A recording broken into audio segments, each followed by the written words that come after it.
नहीं पर अब डबल अटैक की भी खबर। बड़ी खबर है ये, ईरान की सिक्योरिटी काउंसिल ने इजराइल के खिलाफ हमले की अब पूरी तरह से मंजूरी दे दी है। यानी कि अब कभी भी इजराइल पर ईरान का बड़ा हमला हो सकता है। सर्वोच्च नेता अयातुल्लाह अली खामनेई के आदेश के बाद अब ईरान की सिक्योरिटी काउंसिल का यह फैसला भी आ चुका है। और इस बीच अमेरिकी सैटेलाइट की कुछ तस्वीरों ने तो इजराइल को टेंशन में डाल दिया है। दावा किया जा रहा है कि अमेरिकी सैटेलाइट ने ईरान मिलिट्री मूवमेंट की तस्वीरों को रिकॉर्ड किया है। इजरायली आर्मी की रेडियो सर्विस ने भी अब सूत्रों के हवाले से इस खबर पर मुहर लगाई है।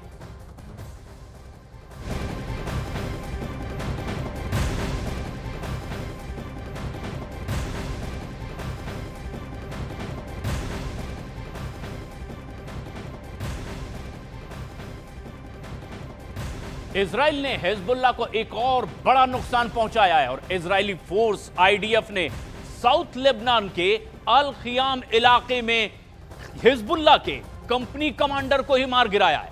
आईडीएफ के इस हमले में फारूक अल असी और यूसुफ अहमद को मारने का दावा किया गया है। अभी कल के इजराइल ने ही हिजबुल्लाह कमांडर को मार गिराने की बात कही, जो कि इजराइल पर 400 रॉकेट हमले के लिए जिम्मेदार था।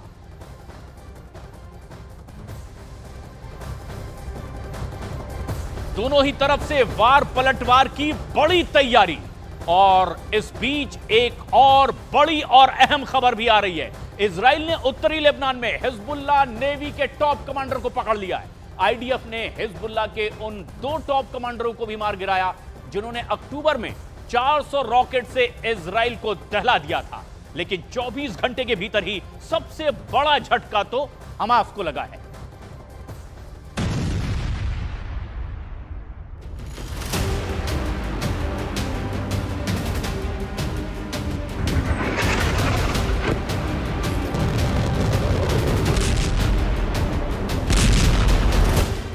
जबालिया में जबरदस्त ग्राउंड ऑपरेशन शुरू हो चुका है। इजराइल आर्मी की सबसे खौफनाक सैन्य ब्रिगेड टैंक के साथ जबालिया को रौंद रही है। नेतन्याहू आर्मी की कफीर ब्रिगेड जमीन पर जितना कहर बरपा रही है, उससे भयावह हमले आसमान से आईडीएफ के जंगी जेट कर रहे हैं। जैसे खान यूनिस इजराइल के बारूदी प्रहार से दहल रहा है, वैसे ही दृश्य पूरे लेबनान में दिख रहे हैं। हमास और हिजबुल्लाह की टोटल तबाही का ऑपरेशन नेतन्याहू ने शुरू कर दिया है। ऑपरेशन में इजराइल सिर्फ अब दुश्मनों के टॉप कमांडर्स को मौत की नींद सुला रहा है। हिजबुल्लाह के 2 टॉप कमांडर खलास। हमास की पूरी पॉलिट ब्यूरो का सफाया। इजराइल के टारगेट पर आया नईम कासिम।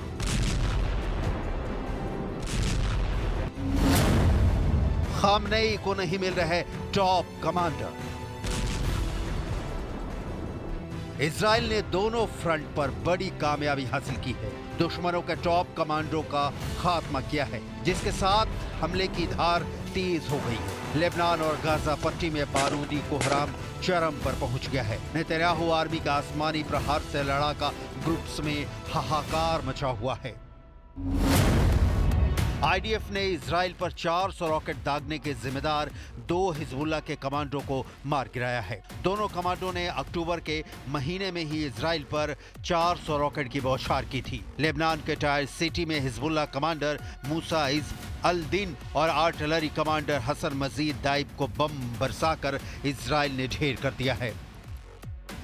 टायर सिटी को इजराइल ने बारूदी मार से भूतहा शहर बना दिया है। आईडीएफ की बमबारी से टायर शहर खंडहर की शक्ल ले चुका है। बावजूद इसके इजराइल बारूदी डोज कम नहीं पड़ने दे रहा है, ना तो लेबनान फ्रंट पर ना ही हमास के खिलाफ। गाजा में इजराइल ने अब हमास की पूरी लीडरशिप का खात्मा करने का दावा किया है। इजरायली सेना ने दावा किया है कि हमास की पोलित ब्यूरो के आखिरी बचे हुए लीडर इज अल दिन कसाब को मार गिराया गया है। इजराइल ने इज अल दिन कसाब हमास की राजनीतिक ब्यूरो का सबसे ताकतवर मेंबर बताया है।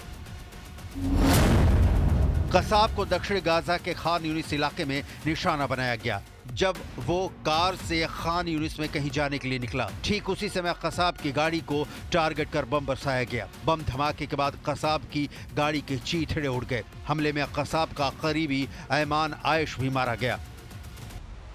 न्यूज एजेंसी सिन्हुआ की खबर के मुताबिक आईडीएफ के हवाले से बताया गया है कि कसाब इजरायली हवाई हमले में दक्षिणी गाजा के खान यूनिस इलाके में मारा गया।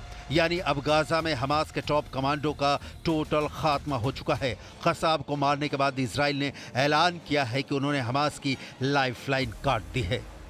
חרדי, בני ברק, רצה להתגייס, המשפחה שלו לא תמכה בהתחלה, מהרגע שהוא התחיל, חיבקה אותו בשתי ידיים, נמצאת איתו גם לפני שהוא נפצע, בוודאי אחרי שהוא נפצע, ואני אומר לכם, השאלה שלנו זה איך אנחנו עושים הרבה יותר כאלה. זה מה שנכון חברתי.